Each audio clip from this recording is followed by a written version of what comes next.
In those days, when there was a very great multitude, and they had nothing to eat, Jesus called his disciples to himself and said to them, I have compassion on the multitude, because they have stayed with me now 3 days and have nothing to eat.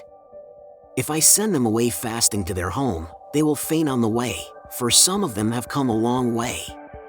His disciples answered him, From where could one satisfy these people with bread here in a deserted place?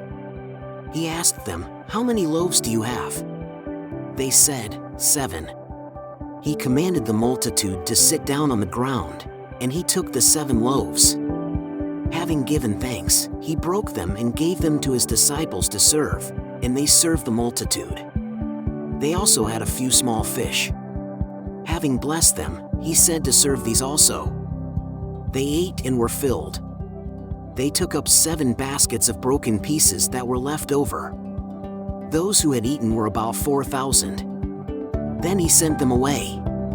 Immediately he entered into the boat with his disciples and came into the region of Dalmanutha. The Pharisees came out and began to question him, seeking from him a sign from heaven and testing him. He sighed deeply in his spirit and said, Why does this generation seek a sign?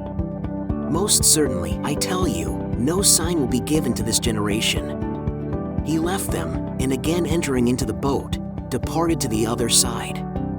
They forgot to take bread, and they didn't have more than 1 loaf in the boat with them. He warned them, saying, Take heed, beware of the yeast of the Pharisees and the yeast of Herod. They reasoned with one another, saying, It's because we have no bread. Jesus, perceiving it, said to them, Why do you reason that it's because you have no bread? Don't you perceive yet or understand? Is your heart still hardened? Having eyes, don't you see? Having ears, don't you hear? Don't you remember? When I broke the 5 loaves among the 5,000, how many baskets full of broken pieces did you take up? They told him, 12. When the 7 loaves fed the 4,000, how many baskets full of broken pieces did you take up? They told him, 7. He asked them, Don't you understand yet? He came to Bethsaida. They brought a blind man to him and begged him to touch him. He took hold of the blind man by the hand and brought him out of the village. When he had spat on his eyes and laid his hands on him, he asked him if he saw anything.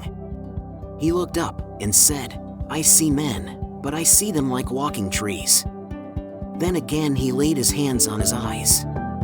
He looked intently and was restored and saw everyone clearly. He sent him away to his house, saying, Don't enter into the village, nor tell anyone in the village. Jesus went out, with his disciples, into the villages of Caesarea Philippi. On the way he asked his disciples, Who do men say that I am? They told him, John the Baptizer, and others say Elijah, but others, one of the prophets.